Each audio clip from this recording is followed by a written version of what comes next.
Oh, look, Joe's feeding them pennies. Oh, somebody take a picture. I don't find that humorous at all. I'm the one that did that. Good Friday night, ladies and gentlemen. It is I, it is he, it is me, P-double-D, E-Temple Queen, and a place to be. Reviews right here with all of you. Yes, even Mort Goldman and the Orthodox Jews. L'chaim, my people. Thank you for joining us this evening, starting your Fandom Menace Friday night right here with myself and my co-host, ladies and gentlemen, Mr. Tony ToneDef. Ladies and gentlemen, it's the sole proprietor to the worst channel on YouTube and commander to the legion of deaf heads, the world's wokest warrior, primitive-sided, toxic fanboy aligned with the like-minded. Tony ToneDef rocking with you. Friday night, smacking it down on the place to be reviews. Well, sir. Thank you for joining me as my co-host once again. It's not a very high-paying job, but I appreciate you doing it nonetheless. My pleasure's always mine. All right, and without further ado, our guest for the evening, making his return. He's the first repeat guest on Fandom Menace Friday Night Live. Ladies and gentlemen, Paulie from the Latino Slant. Wait a minute. I haven't gotten paid from my first gig appearance, man. Checks in the mail. They won't let you cash out to you at $25. Oh, hail everyone. ¿Cómo estás? Merry Christmas. And a Happy New Year. We had a nice Christmas gift last night. I loved it so much. Oh my God. Anyways, sorry guys. That's all right, man. Let's do this. Yeah, right. Let's do this. Well, welcome back, Paulie, man. Thank you for coming back. I appreciate it, brother. So Mandalorian, we're not even going to mince words.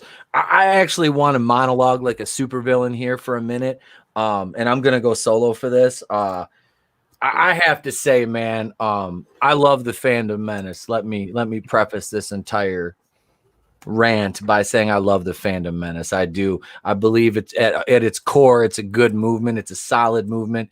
It's basically fans fighting back against garbage tier entertainment, woke politics getting injected into our escapist entertainment, if you will. Now, I've seen some of the worst trash, not from creators in the Fandom Menace. I'm not knocking creators at all. I'm knocking the people in the chats and the live streams that I've witnessed today, who obviously have no idea what is truly woke and what is not woke. A strong female is not woke, ladies and gentlemen. Please, if that is your idea of woke, then you are exactly what the SJWs and the blue check marks on Twitter say you are. You are a misogynist. I'm sorry. I'm not going to mince words. To say that Cara Dune's character is woke, you have got to be one of the biggest knuckle-dragging, mouth-breathing fucking idiots I have ever goddamn seen in my entire life. I have screenshots of one I'm not going to name them because they know they're a fucking moron. And remember what Joker said, you get what you fucking deserve. And let me tell you what, bud. Let me tell you what. You sit there and you call Gina Carano a Mary Sue character, and you say this and you say that. I guarantee you step within 3 feet of her and try to talk that shit, your ass is going to be laid out on the ground because she's not a woke character. She's an actual strong woman playing a well-developed, well-written, strong female character on a show. Just because there's women doesn't mean it's woke. The writing makes it woke. The women don't make it woke unto themselves. So please stop misrepresenting the Fandom Menace like that, because you make the rest of us that are actual creators that have actual channels look like assholes when you do stuff like that. People, let that be a lesson. You don't do that. Don't just say it's a woman, it's woke. It's not woke because it's a woman. Rey is a Mary Sue. She's not. I don't necessarily see that as woke. I see the ideology behind her as woke, but I don't see the character itself as being woke. Now, these women in the Mandalorian, and like I said, that's not a slight to the other creators. We're all allowed to have our opinions, but when you sit there and you're making actual misogynistic comments and then trying to call me an idiot and ask me if I know the difference between fiction and reality, I spent 10 years in the wrestling business. I've been in the ring with actual women who are actually strong women. You know, we put them over. It's a work, but still at the same time, it's not just because there's a woman there doesn't mean it's woke. So you got to think about that. But I know most of you people like that act and conduct yourselves like that and present yourselves like that don't have the capability to think and formulate a coherent thought before you type it out on your keyboard like you're some kind of hard ass. Okay. All right, I'm done, guys. I'm sorry. And another thing. To the Russian bots that keep distorting Pete every time he's trying to prove a point or say goodbye, catch me outside. How about that? Did I robot again? Like, as soon as you were done making the point, it cleared up. I'm like... Every time. It's intentional, I'm telling you. They're monitoring. trying to silence me, man. They're trying to silence me. Damn. Anyway, don't be assholes is my thing. Don't be assholes. Okay. What up, super fan Adam Shahan? Clobbering Times, hello. All right, so this episode, man, man, was this a way to finish out a season or what? Like, what, Paulie, what was your initial, just your overall reaction to the episode as a whole before we really get into it? I mean, was this, where does this rate for you as far as the episodes in both seasons go?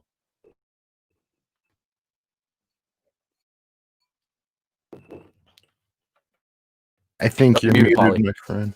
I don't know what's going on with your mic, but it got scratchy again. So maybe you might want to pop out and pop back in. All right. Yeah.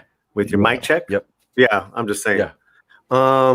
But as far as how I felt about this episode, I think I just saw it for my third time.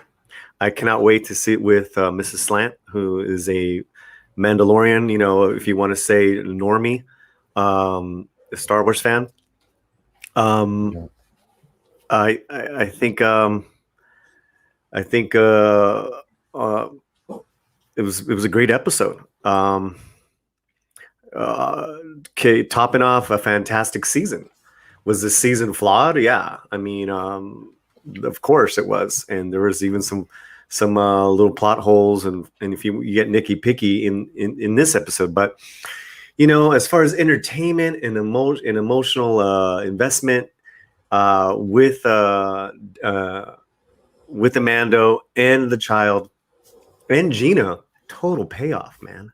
Total payoff. And then we get what probably is the best Christmas gift we could ever get was the return of the real Luke Skywalker to Star Wars. Yeah. So man, I've been seeing all kinds of craziness on Twitter. You know, people are welcome to their opinions, but you know, I think when you get so jaded and it's become your MO, how do you enjoy yourself?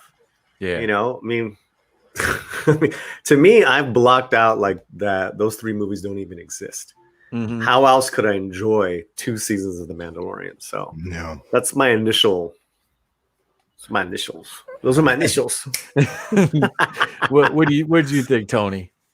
You know, for all of its faults, you know, and like we were speaking privately earlier, and I was telling you, you know, it's far from a perfect episode, but I mean, those last 10 minutes, and not even including the post-credit scene, just the last 10 minutes of the actual episode, I mean, that's what I was hoping for when Disney bought Star Wars, and, you know, it kind of reminds me of WWE in the way that no matter how bad it gets, every time Undertaker's bell hits, I'm standing up. You know, It's almost a reaction. And that's what I found myself doing. You know, maybe Luke looked a little weird. Maybe some people complained about his fighting style, or maybe there was an issue with that, or just, you know, relying on nostalgia, whatever. Mm-hmm. regardless at the time, I found myself standing up, staring at the TV. You know, I had no clue this was coming, and luckily I didn't. From what I hear, the trailer may have foreshadowed his return a little bit. I didn't watch the trailer. I just kind of wasn't interested. So lucky for me. So, I mean, at first, honestly, I thought it was Ezra because we just had Ahsoka, and I'm like, here's Ezra returning from the unknown regions. And I thought it was him. And then I saw the glove. Yep. And yeah, I'm like, is that Luke? And then, you know, he disrobed, and yeah, that was good Star Wars. And I think the last time Star Wars had me standing up like that, you know, I know not everyone's into the animation, but good storytelling is good storytelling. And probably was Ahsoka and Vader. So I mean, you know, all credit to Jon Favreau. That was a great end to a you know, and partly unmemorable season. So yeah, there were a few things in this episode that I didn't really like. But overall, I liked the episode. It was directed by Peyton Reed, who has done Ant-Man and Ant-Man and the Wasp, and he will do Ant-Man 3. Quantumania, I believe. Is it Quantumania? Is that Ant-Man 3? But nevertheless, Peyton Reed did an excellent job with this, written by Jon Favreau. A lot, and most of the credit in this goes to Favreau. He is the architect of the MCU. I really think that he doesn't get enough credit for this. I mean, in some circles, in others he does. Dave Filoni doesn't deserve as much credit as he gets because I don't particularly have any faith in Dave Filoni anymore. Not that I ever had an outward amount, you know, an overabundance of it for him in the first place. Being as I'm not a huge fan, I watched the Clone Wars, but, you know, I've never watched Rebels. Resistance was shite. The new animated shows, I don't know if I'll watch them or not. But this, overall, the episode, it held my attention the whole time. And I saw superfan Adam Shawhan mention watching Mando get punked in his own show, then Boba getting knocked down by a woman, just a few funny Disney things. The part with Boba Fett, I do agree with, because that was just stupid. Because okay, Sasha Banks' character, what is her name? Doesn't matter. She's pretty much forgettable. She doesn't have a lot of development. All we know is she's a Mandalorian, so she's supposed to be like badass, whatever. I don't really think she's earned her stripes in the way that, say, Gina Carano's character Cara Dune has, to just come out and be an outward, like, you know, you can hang with the boys, ass kicker. You know, Gina Carano can act. And yeah, exactly. Sasha Banks can't really act. She's not. No. And like I said, that whole thing with Boba Fett, I was like, he would have wrecked her. And as far as Mando getting punked, I asked my wife about that because we watched the end of it twice. And I said, and she's the one that points out a lot of shit to me that she thinks is woke now. And I said, well, what was your take on that? Because she hates feminists. My wife hates feminists, hates them. And she does. She fucking hates feminists. She goes, what are you bitches crying about? We can do anything we want now. You know, basically that's her outlook on it. And I respect the hell out of that. You know, it's like, so I didn't see like the whole thing with, you know, him getting punked by Bo-Katan. And that's no slight to Katie Sackhoff. I still love her. She's just working with the material she had. But I really didn't see that big of a problem. I mean, yeah, he didn't want the Darksaber, whatever. Is like, I mean, is him just handing it over, getting punked out? I really didn't see it that way. I just see it like he had no interest in it. You know, it didn't mean anything. He didn't want it. You know, he didn't want to be leader of Mandalore. You know, I really honestly don't think he cares about Mandalore that much. Is more or less he cares about the child, him and the child. You know, but let me take. Sorry. Yeah, can I jump in? Yes, absolutely. Yeah, so you know, as far as with Casca, with Sasha Banks' character, you know, it was a nice draw, man, because that was a good little. I looked at the choreography again, and she tried to take a cheap shot. It was a nice duck, and then he did a nice block. and then that's when they kind of separated. And after that, it was a pretty nice draw. I mean, she got that flip at the end, but but it went back to being a draw because he fired upon her. Like, he already was on to the next move. Guys, you can get flipped many times in battle, but you're playing chess, so it's one move after the next after the next. That shit was dope. So that was good fight choreography for me. I don't see what the problem is. These are all warriors from different legacies, different parts of the, like whether they're Mandalore or Bo-Katan's tribe, Gina Carano. I think what would have been overkill, right, is that Luke doesn't show up and it's Ahsoka. Yeah, that would have been awful. That would have raised my ire, because, as I've said, I'm not a huge Ahsoka Tano fan, but I don't dislike her iteration in the show. In the cartoon, like the Clone Wars, what I've seen, and I don't really know too much about Rebels. All I know is Dave Filoni uses her every single chance he gets. So that to me would have been like, we didn't need any more of her. We got exactly the amount we needed for the show to establish her, and that's no more, no less. So, and then just one thing. Gina Carano, amazing, and Mrs. Slant, she's an actor, and her thing that she can't stand is always in Hollywood casting is that they the women, how they're cast as twigs. Thank you, Mrs. Slant. And we're gonna have her on at the end of the year on our channel. I'll let you know all about it. We're gonna do a nice year in review. But she's a full-figured woman, and she's a working actor, and she always appreciates when she sees that, because it's so rare, guys. You guys got to understand, it's so rare that a full-figured woman even gets cast, even gets the role. It has nothing to do with talent. Yep. You know what I'm saying? So the fact that Gina Carano is getting to this level, like what Tony is saying, man, her acting is just like almost every episode she got better and better. She did. She improved vastly over the course of a couple seasons. Do you mind me saying real quick too, if I hadn't been a fan of WWF for so long, I probably wouldn't notice, but just knowing that was Sasha Banks and that flip she did was a spinning DDT, it's a kind of a common wrestling move. So just for me, from my perspective, it took me out of the moment knowing that was a professional wrestling move she did on Boba Fett. She did. So I think that's what it mainly was for me, but that's kind of a subjective. No, I hear you, Tony, but Gina's done a plenty of jiu-jitsu moves the last couple of years, so it's like, But that's a jiu-jitsu move has a real world application. In some circumstances, but a spinning DDT, I mean, Boba Fett would just throw her off of him. Yeah. I mean, it looked pretty for camera. You're right. Yep. You're right. But like I say, if I wasn't a wrestling, if I wasn't familiar with that, I wouldn't have even noticed. I would have just like,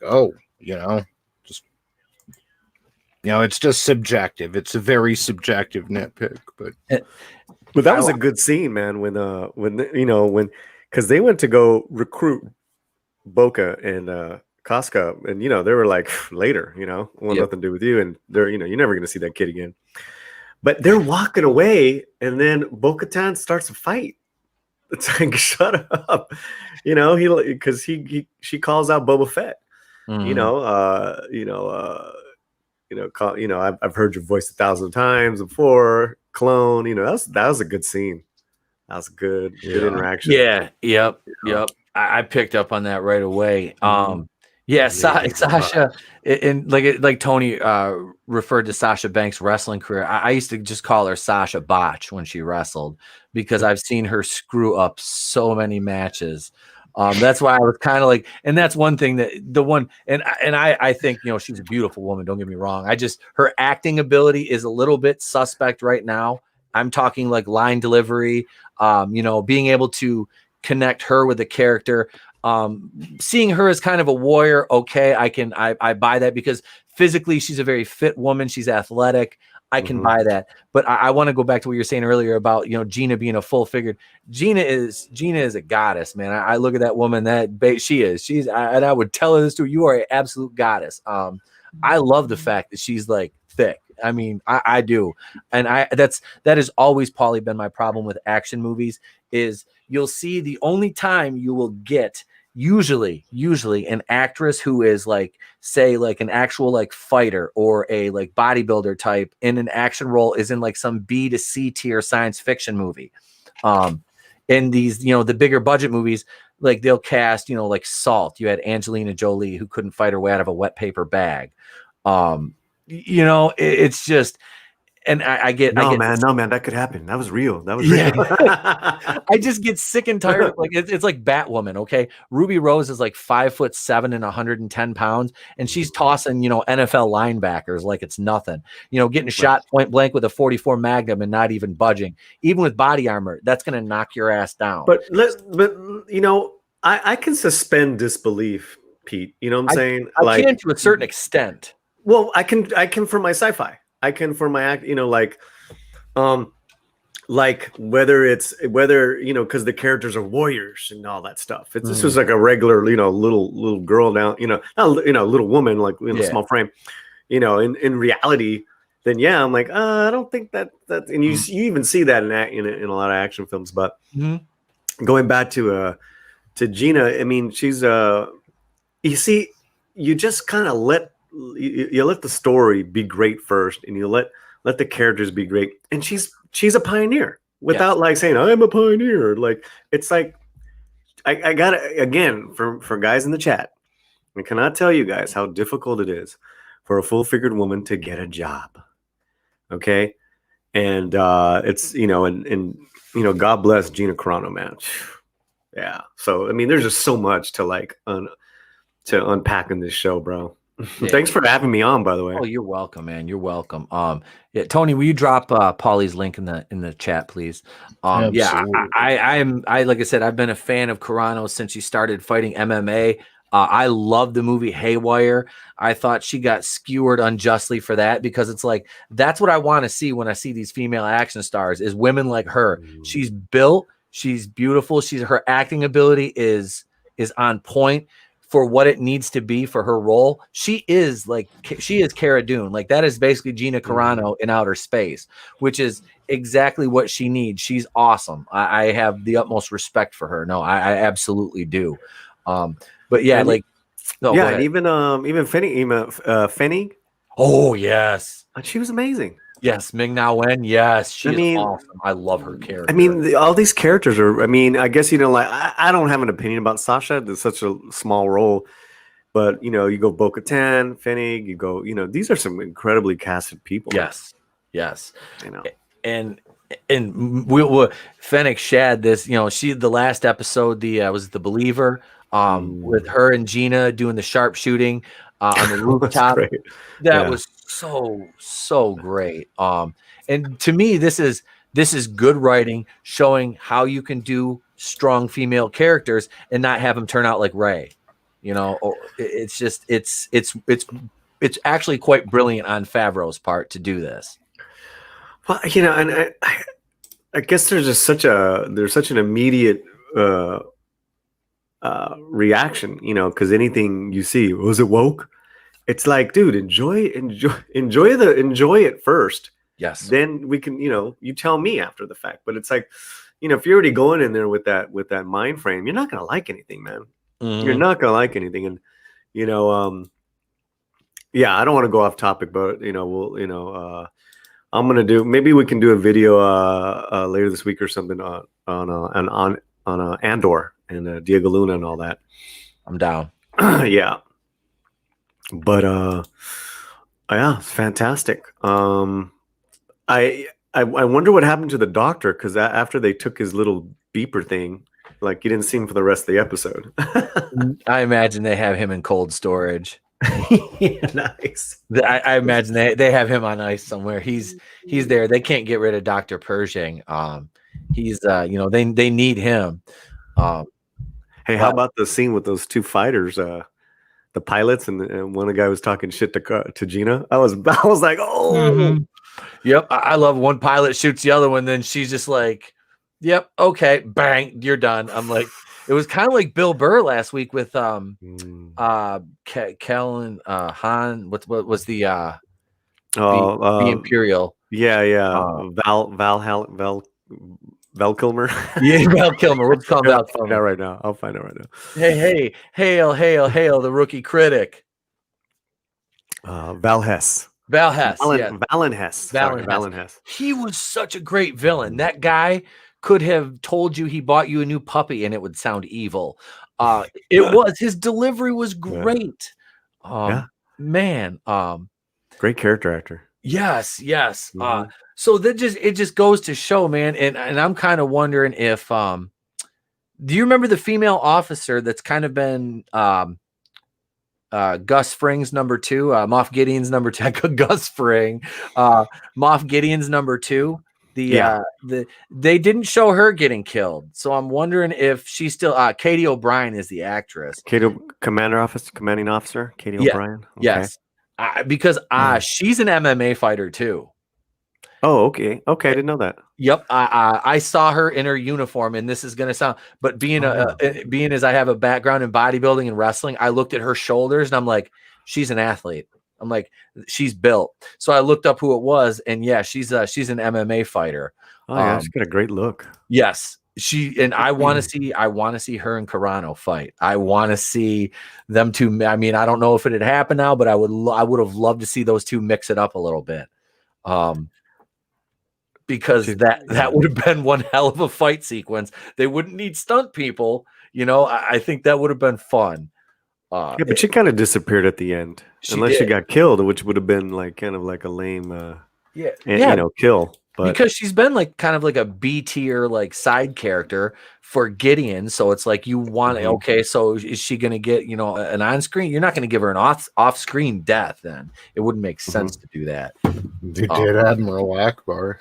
No, don't even get me started. We're going to talk about how this bridges to the sequel trilogy here in a little bit, which that's the one thing it's always in the back of your mind. But let's see, Adam Shawhang. Yeah, dude, Pete, ETEP, it's all the same, man. It's all the same, brother. But so the moving into the sequence with the Dark Troopers when they get activated, boy, was that awesome to see Mando kind of fight. You get to see him use that Beskar staff, which was great. Fighting the Dark Trooper with it and getting to see him, go hand on hand, and he was getting it handed to him, which I mean, you would expect from these things. They're, the most proficient battle droids that are available, I believe, at the time. So yeah, that was kind of to be expected. And the scene with with him pulling the lever and shooting them all out into space as he opened the airlock, that was cool. But it's like, hey, they're not humans. They're gonna, as soon as they stop, they're gonna kick in their boosters, and and they did that sequence.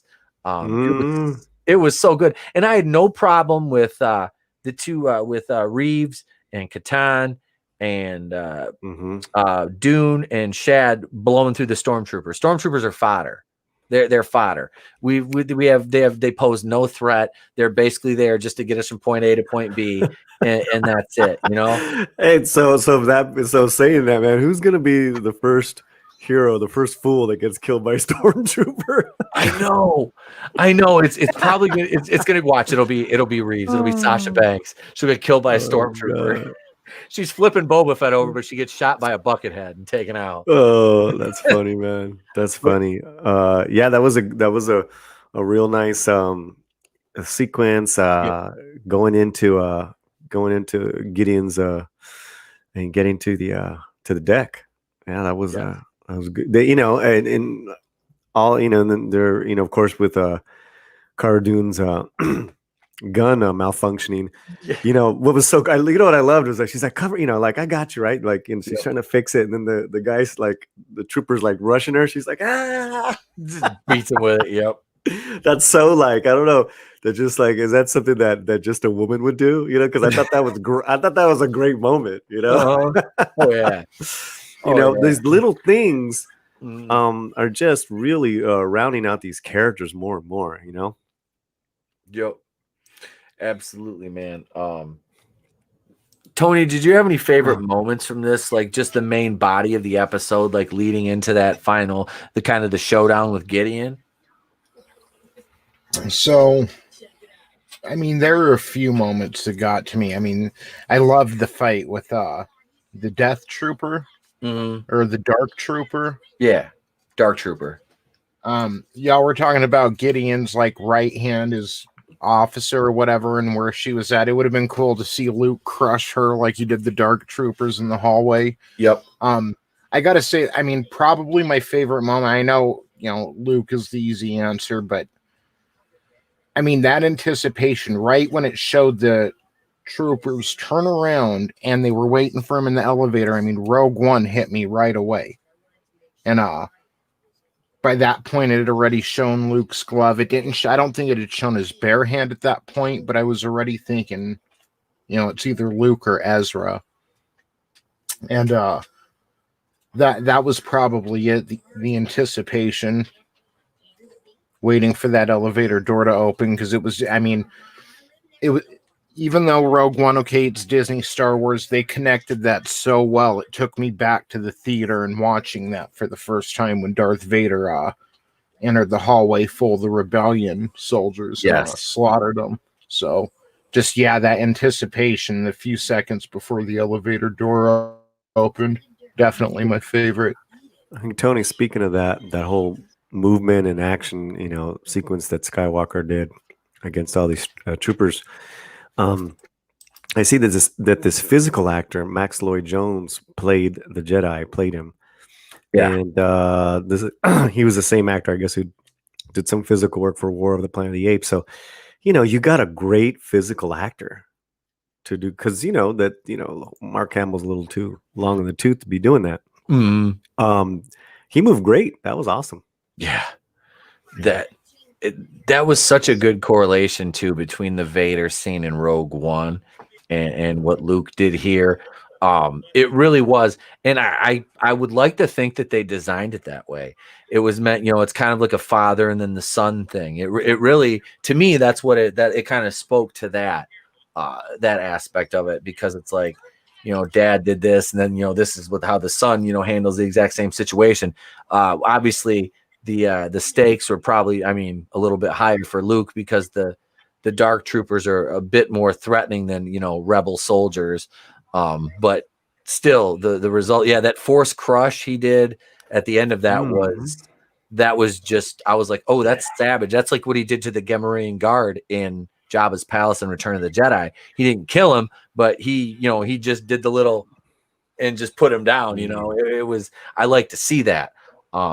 Super, super good. Yeah, that Luke scene was, my God, it was, I marked out. I'm not gonna lie, man. I didn't go full on Kevin Smith, but I marked out when you see that X-wing come in, and I was like, I kind of did one of these. I'm like, oh, because they're asking who it is, because at first you're like, oh, it's just a New Republic patrol. And then, they're not responding. And if it was a normal one of the troopers, they would, from the New Republic, they would have given their call sign and said they were with the New Republic. But I'm like, then I was kind of like, and I suspended my disbelief. Superman Adam Shawhan, I'm going to put this up on the screen. He says, thank God it was not Ray. Oh, you would have had riots if that it was Ray.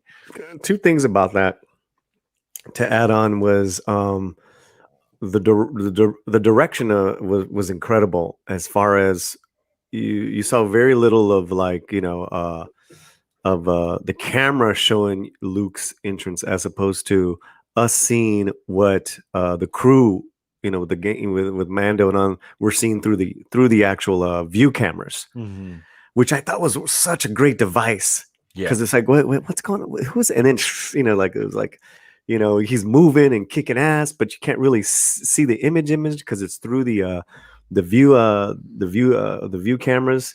It was great POV, because it could have to film his interest. Like, how do you make it dynamic? Because we've seen so much now. I thought that was great. And then what I loved was when it's an X-wing, right? Yep. And then Gina Carano was like, "Great, it's one X-wing, we're saved." I know. That was nice. That was funny. I was like, because that just speaks to like her character. Yeah. That kind of took me back to The Last Jedi with Poe at the beginning, being the one X-wing. I'm like, watch it be Poe Dameron rolling up in there, 14 years old. Like, oh my god, 14-year-old Poe. He had not yet been cucked by Vice Admiral Gender Studies.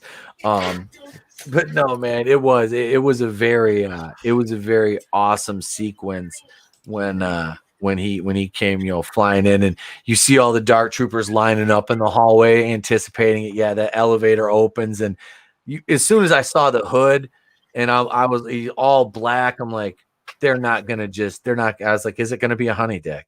That's basically what I was like, is it? And then you saw the glove, the one glove, and I'm like, oh, that's Luke. So yeah, I thought it was an excellent sequence. Like Paulie, I give credit to the actor, was just damn good. His movements with the lightsaber, everything came across to me as really, really good. Yeah, I didn't have any issues with it. And then getting to see the connection between him and Grogu asking for permission to leave Mando. That was a very, and then when Pascal took his helmet off, I was like, okay, this is an appropriate time for him to take the helmet off again. He's only done it when it makes sense to do it. It's just they didn't have him unmasked. So I like that. Yep. I can respect that, and I thought it was the emotional payoff, man. Like we've been waiting for these two characters, and you got to see, that's what tugged the heartstrings, is that both of these guys, both the child and Din Djarin, they loved each other, man. I mean, it was like, I was like, oh shit. Papa's got to say goodbye to his boy. And he's like, you'll see me again, I promise. I'm just like, oh dude, just let me live in this world, this Mandalorian world, and no other Star Wars world existed from Return of the Jedi to now. So yeah, it was wonderful, and I want to see it. We're going to see it again with Mrs. Slant, because she comes at it as a fan, not so much of science fiction, but of good storytelling, and she loves Pedro. So okay, and yeah, it was great to get that helmet off of him. It was a perfect payoff. Pete's kids. Yep, my son had to come and say hi. Oh, that's cool, man. That's cool. He's ready for bed. But it was a fantastic payoff, I believed, and it shouldn't be cheated, man. It's easy to be jaded, and I've seen a lot of other YouTube creators really taking it to the wood chopper today, and it's like, guys, you guys did such a wonderful job of raising hell the last few years. This is your reward. Enjoy it, even if it's just for a season. They could ruin it next year. Yep. But let's enjoy this victory, because we got Luke Skywalker back. That's just it. Not Jake. And if those rumors are true, and if Pedro Pascal was a little frustrated and wanted the mask off, and if he walked off at some point, when I was watching that scene, I was thinking, what a kind gesture. And in my opinion, Pedro as the man has been kind of an asshat lately, but those are the ones that need kindness the most. So to not just write a scene for him to take his helmet off, and I know he had unmasked a couple episodes before with Bill Burr, but I mean, what a great scene to do it. What a great excuse to unmask, saying goodbye. And that scene alone is why I was kind of hesitant when I was hearing about, well, he may die and they'd replace him with Boba Fett. It's like, no, I'm invested in the relationship between Grogu and I can never Djarin. What's his name? The Mandalorian. Din Djarin. Din Djarin. I don't even bother to know his name. I just call him Mando and Baby Yoda. Yep. But no, that scene alone proves why, like, it wouldn't work now. It's too late. You know, they're too far in to bring Boba Fett in as the lead and have him, Mm-hmm. you know, go around with Grogu. It'd be a little jarring. So, but that post credit, I mean, I was never a big Boba Fett fan, and I got to say I wasn't, and that's something else. I was just like, damn, like I can't wait for the book of Boba Fett. I know. And Can we just say that I'm so happy they didn't kill him off? Yes. Because it would have been the same day that Jeremy Bullock passed away. Oh, I know. I thought that yesterday morning. I was like, oh, wait a minute. He might die tonight. That is so they might postpone the episode because Jeremy Bullock passed away. If they postponed the episode, then we would have known that they would have known that character off. Yeah, because people were taking death bets, right? Yeah. No. Yeah, and rest in peace, Jeremy Bullock, man. Thank you for your contributions to the universe that we love so much. That we're grown men marking out over you know Star Wars at our age. Which, you know what, I have no shame in my game. I was actually talking to another dad at school today about that, and he goes, I never would have guessed that. But he goes, you're quite the nerd. I'm like, well, thank you. I'm like, you know what I used to have to hide? I said, I don't anymore. I said, because, you know, he goes, you don't really fit that. I said, no, I said, I don't. That's why, you know, I was like, I love this stuff, man. I love talking about it. It's fun, you know, and, you know, this is the kind of stuff we used to get picked on in school for, you know, and we can openly just, you know, have these, you know, these discussions and things now about, you know, this property and things like that. But yeah, that post-credit scene, as soon as you saw that exterior, I'm like, oh, that's Jabba's palace. Oh, here we go. What are we doing? I'm like, you know, because you're thinking this is after Return of the Jedi. All right, Jabba's dead. What do we do? And then you see Bib Fortuna kind of put on a few quarantine pounds and sitting there in the chair. And I love they still had the Twi'lek. I'm like, you know what? The girl that plays Ula in Return of the Jedi, I believe it is. She still looks absolutely beautiful. I mean, if there was ever like a feminist or woke nod, it was that moment, you know, where Fenning, like, you know, blasts her shackles off. You know, I mean, that was like kind of unnecessary. Why would you do that? Well, it's a little nod, you know, but I could live with that. That's mine. It's like, you know, I didn't even think of it like that. I was just like, she's already killed off all these goons. So yeah, she's gonna set the girl free. You know, it's not like she's gonna, you know, put a blaster bolt in this innocent Twi'lek, because like she didn't do anything wrong. She's there against her will, you know. So you're saying she's not like on Canto Bight, where she's going to take it all, burn it all down, and free everybody, and totally, like, you know, waste everyone's time. Oh, anyways. Hey, those space horses needed freeing so they could show up in Rise of Skywalker and run on the deck of General Pride, his Star Destroyer. You know, and can we give props to Jon Favreau, please? Oh, absolutely. You know, boy's got balls. It's like, you know, KK, you're just a figurehead. Stay off my set. Stay out of my you know, creative space. Because we got work to do. We gotta you know, fix everything that you thrashed, and move on with the legend. So he did an amazing job. Yep. This, you know, and this is the thing, you know, I'm worried that they won't let, you know, Kennedy go. They're going to renew her contract because of the success of this show, you know, and I hope that she doesn't try to impose her will more on this production. But I honestly think with all the other shows that she'll her attention will be all over the place. because the hamster wheel in her head's turning, 90 miles an hour now. And she'll have the Leslie Headland show to focus on, the Acolyte, which is the female centric one. Harvey Weinstein's, as Tony always says, Harvey Weinstein's former acolyte has a show called The Acolyte. That's ironic. Yeah. So you have shows created by very powerful personalities. Favreau, which has got the blessing and backing of Lucas, and Diego Luna with Andor. They're both executive producers. So I can't see KK getting in the way of those guys. I mean, these guys have major careers.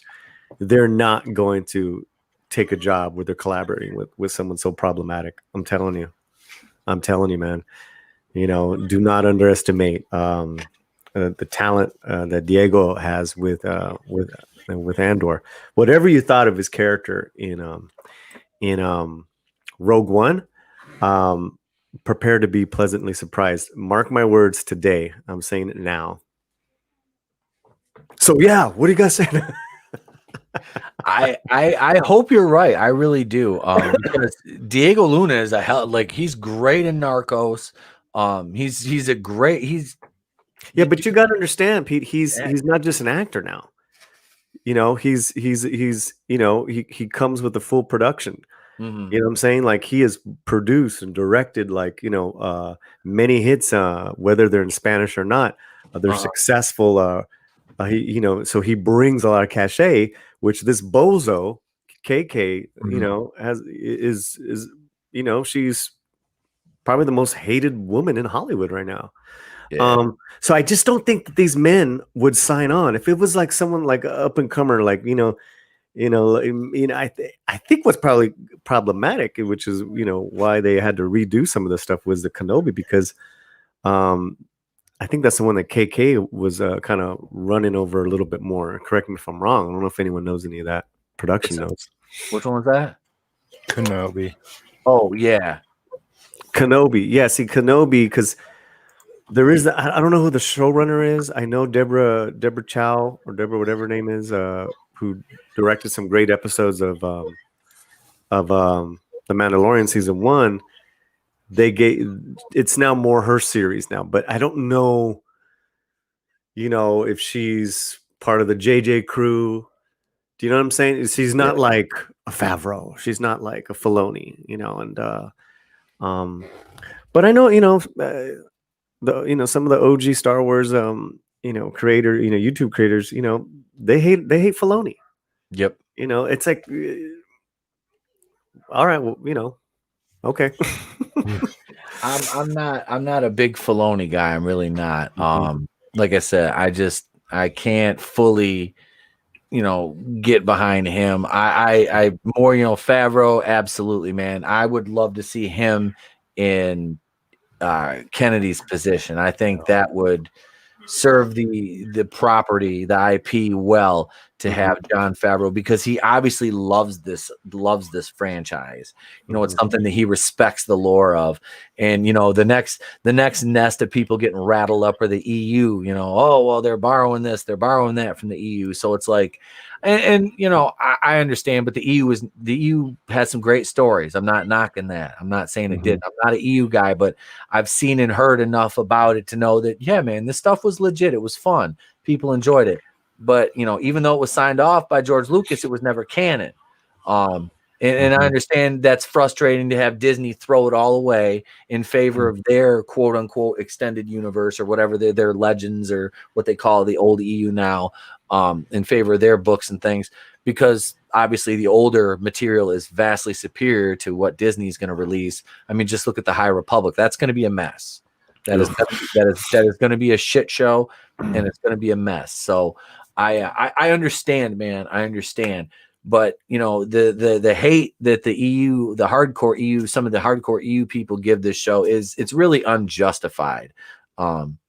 Because we have to remember, and I've brought this point up, and Salvador's brought this up, and Tony's brought it up, is if we're gonna hate on this IP, we're gonna hate, the sequel trilogy is garbage. Nobody's saying the sequel trilogy is good, and I understand that all roads lead to the Last Jedi. Well, I mean, we know, but we can enjoy this. We wanted good Star Wars, and we got what we wanted. To me, this is good Star Wars. This is what it could be, and we're getting that in smaller doses, so I'll take it. But you have to give them some, hey man, thank you. You know what you did. I'm not saying forget what they called us. I'm not saying forget being attacked by the employees of Lucasfilm. I'm not saying that we need to forget that, the disrespect that Ryan Johnson put on us. I'm not saying forget it, but this isn't that. This is different. This is good. This is from Favreau. This is from, obviously Kennedy's still in charge. Yes. But this is from somebody who cares and is listening to the fans, obviously. So to me, it's like a little, you're not shilling if you say, I like the show. I'm not getting paid to say I like the show. I enjoy it. I watch it. I watched the episode twice today just to be sure there wasn't anything I really missed. So that's what bothers me is like people are like, well, I can't like this because I already took a stance. It's like you're not changing your entire viewpoint because you like one thing. You can still, be critical, but if you get something that you want, it's like, oh, okay, cool. Thanks. I enjoyed that. That's all to me. It's like, and they think that is, selling out to me. It just doesn't make any sense. Yeah.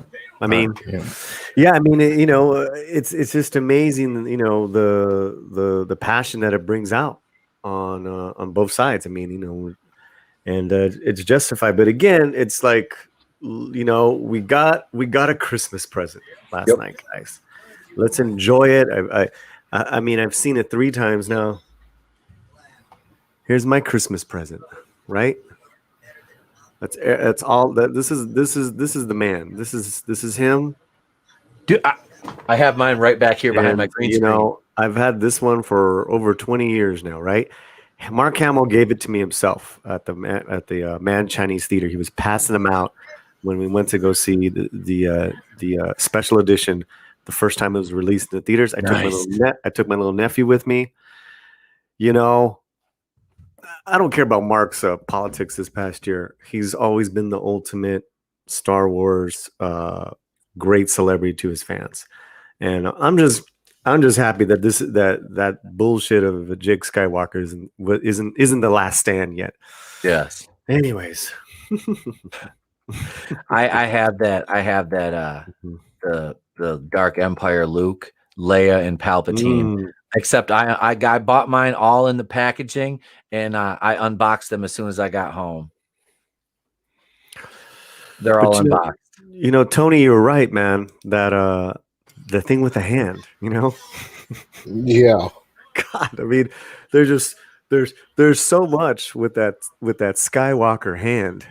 I know. I mean, it's like it's nature to look for it, Yep. Yeah, I mean, it's something too. We imitated. We've all imitated the hand.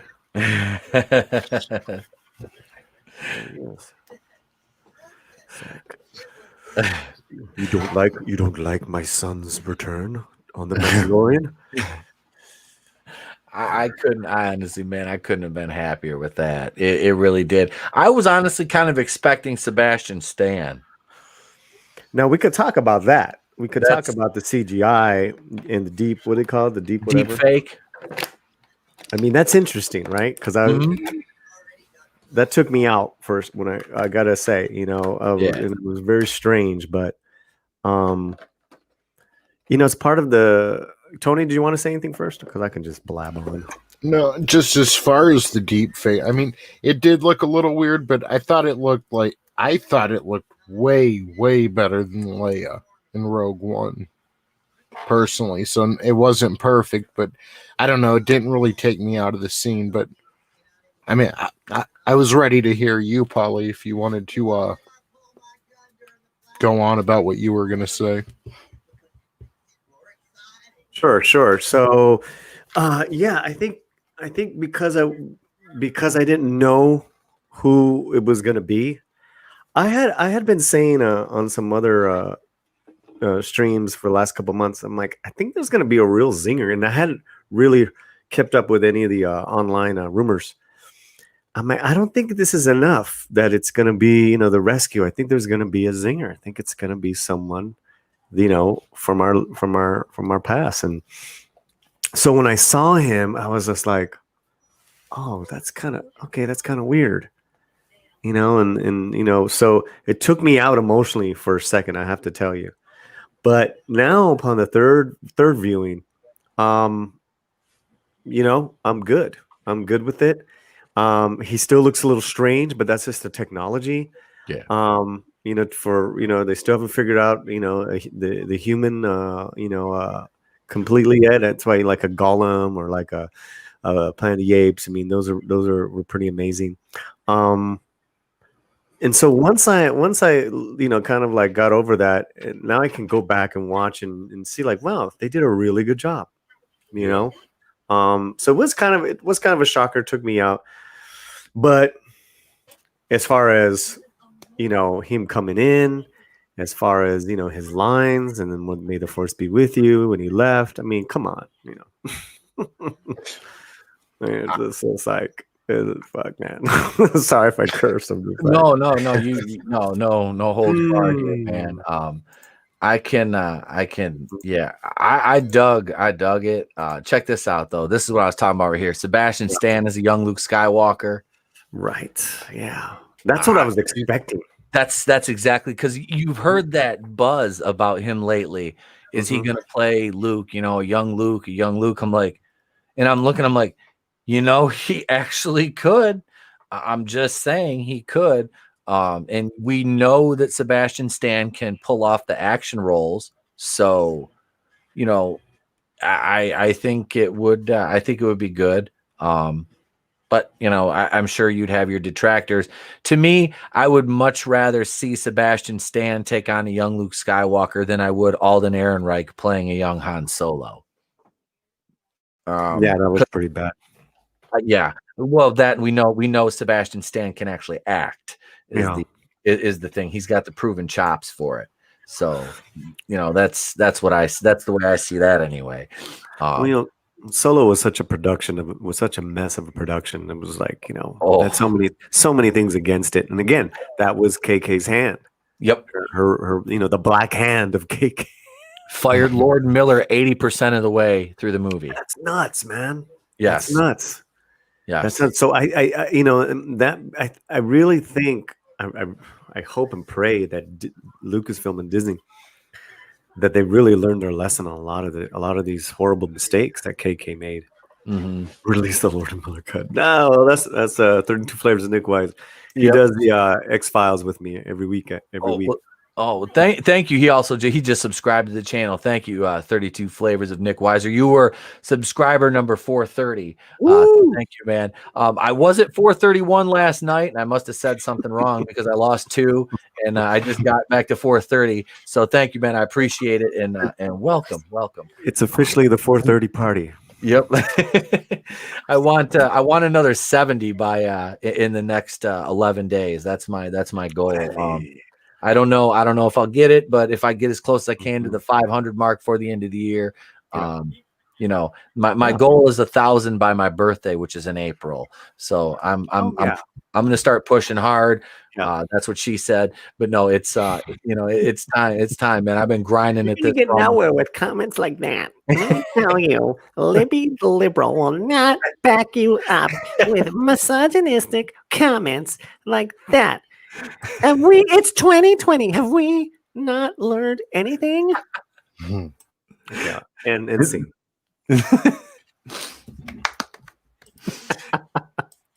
No, I did, man. It's been a blast doing this, since March of 2019, right before Endgame hit theaters. When the channel kind of launched, around the time of the initial Rise of Skywalker trailers. So yeah, I had the podcast going well before that, but the channel didn't launch until then because I just didn't have the equipment. So, but no, this episode was by far one of the it's probably been this will my favorite episode of the entire series so far. This just kind of usurped everything that was on the list and bumped it all down one spot for me because I think this one was that good. I really do. And I'm not afraid to admit that. Does it lose me some cred in the Fandom Menace? I don't care. because I think this episode was great. I really do. There was, like I said, minor things here or there. Yeah. But was it anything that made me not enjoy the episode as a whole? No, not at all. Not at all. It was solid. And Tony says, release the Gareth Edwards cut. Oh, we're going way back now. Was it Gareth Edwards that had that monster movie? He's the one that Rogue One. in my speculation, the most interesting parts of Rogue One he probably did, because it was just like Solo. It's two movies taped together, but it just kind of got a pass. It did I don't know. It's because it's because it was like a war movie that happened to have Star Wars, but you didn't have any Jedi or anything in it. I thought Rogue One, like I said, it was okay. It was cool. I liked it. People are like, it hasn't aged well. I'm like, I still enjoy it. I out of all the Disney movies, Rogue One is the one that I can still watch. Yeah. He directed a movie called Monsters that came out about 10 years ago. Okay. Great flick. I've Flick. seen that one. Mm-hmm. I don't think I've seen it. I'll have to check it out. Monsters, it's called, by Gareth Edwards. Okay. Wait a minute. Did he star in it? Because he's also an actor. I know he had the connection. I thought he directed it too. Well, hello, Lady Toriel. She says, you make this look so easy. Did my first live stream today. I'm sorry. I saw you went live. I couldn't. Oh, really? Yeah. Oh, man. We missed it. I know. I was at work. Congratulations, though, Lady Toriel, for. I think I popped in and dropped a like on it for you. I was at work. I can't really. I can't interact much. Sometimes I can listen, but it was the day we got off for Christmas break today, so I was extremely busy. Congrats on doing your first live stream. They get easier, trust me. I had a panic attack before I did my first one because I was still trying to figure out how to use Google Hangouts. I was still trying to figure out how to use my phone. I got my laptop set up, and I was a mess. But yes, congrats, Lady Toriel. And thank you for stopping in. I do appreciate it. We actually have to wrap it up, unfortunately, because I have another show coming up here in about 15 minutes that I have to be on over on RaidersOfTheLostFlix.com for the Groovinator. We will be watching. We're watching Silent Night, Deadly Night 2. That's our Christmas movie we're watching tonight. So yeah, I have to get ready for that. But I'd like to thank my chat. First of all, Superfan Adam Shawhan, Lady Toriel, of course. 32 Flavors of Nick Weiser. Thank you for subscribing. I do appreciate it, sir. I hope you enjoy the content. Leo Red stopped in to say hello. Hello, Leo Red. Let's see. Wait, I have something for you, Leo Red. You said hello. Let me see if I can find it here. I thought I made this GIF. Please tell me I uploaded it, because this is, here it is right here. Here's a hello to everybody. Hello! Hello! Hello! Hello! Hello! Hello! Hello! There you go. There's a hello from Uncle Leo, and rest in peace, Len Lesser. He was a great actor. Let's see. Did I hit that? Let's see. Here we go. We got Clobbering Times. Yes, thank you. I do appreciate you all. Superfan Adam Shawhan says, off to the men's room. Oh, you're going over to check out my boys over in the men's room, the Appalachian American. Superfan Adam Shawhan over there. They do some fun streams. I've been over there a couple times. Schedules have not permitted me to make a return as of late, but I promise I will come back over there and hang out with you guys. So let me first throw it over to Paulie before Tony and I sign out. You go ahead, tell the folks where they can find you, sir. Latino Slant, bringing you wonderful content. In fact, stay tuned. Next week, we're going to have a remastered performance of Andy Vargas. He took his performance that he did for our Christmas show last week, and he remastered the audio. So we're gonna rebroadcast that one next Thursday. Subscribe so you can get on the alerts, so you can know the Latino Slant. We bring music, reviews, of course, fandom stuff as well. But it's really just opening up the culture to a bigger audience. Thanks a lot. Man, thank you for being a guest, Paulie. I appreciate it. And Rennie A just showed up. Hail, Rennie A. How are you? Welcome. Oh, welcome. yeah. That's all right. Yeah, no, Rennie. Thanks for stopping by. We appreciate it. Hail, slap that like button on the way out, if you will. Por favor, as I toss it over to Tony. Tony, tell him what you got going on, man, because you got a big project you're working on. Man, November 20th is officially when I started this project, and I've just, look, I didn't even want to be here today, and Pete started talking about, it was my day off, and ETAP started talking about contractual obligations and something about 37 dicks, and here I am.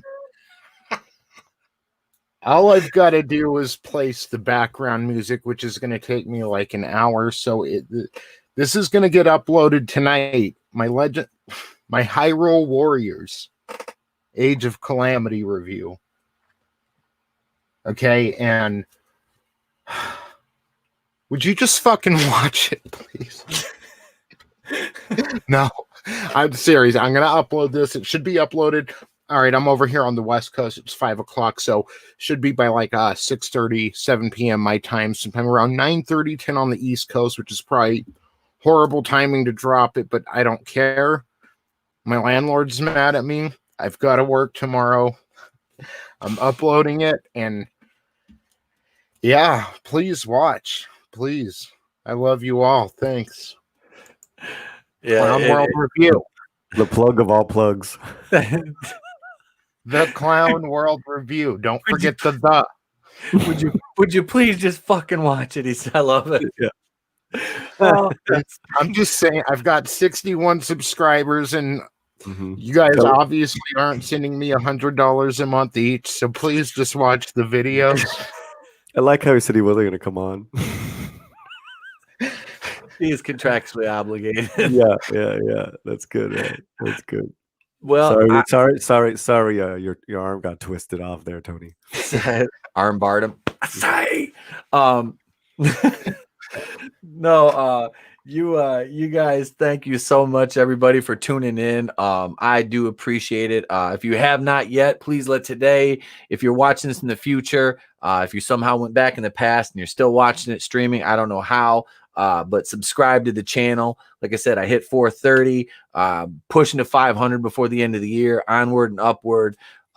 Excelsior, all that fun stuff. I've got videos coming out next week. Now, let me remind you, next week is Christmas, so there will not be any live streams Wednesday or Friday night next week, as I will be away from my equipment and with family, so I'm not going to stream at all. But I will have some pre-recorded videos to release for you guys, just some fun stuff for next week. We will be doing a show Monday. We'll be doing episode 132. And also, I have to remind you guys, I was going to wait till Monday to do it. I'm going to do it right now. Jennifer Thomas will be making her return to Monday Night Going in Raw after the first of the year sometime. For those who know, she's a professional wrestler and female bodybuilder. She's been on the show once before, and I just actually DM'd her today and asked her, wished her a Merry Christmas, and she said she would be more than happy to come back on, and we might get her to bring a friend this time. So she'll be on with us on a very forthcoming soon episode after the first of the year, though, on Monday Night Going in Raw. So yeah, I'll have videos for you guys next week, though, while I'm gone.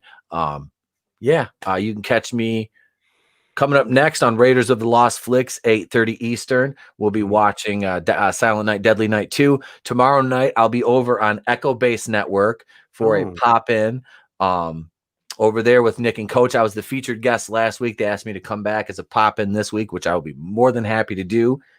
They run a great show. If you're not subscribed, check out their content. They're wonderful people. Coach and Nick are absolutely great friends of the channel here.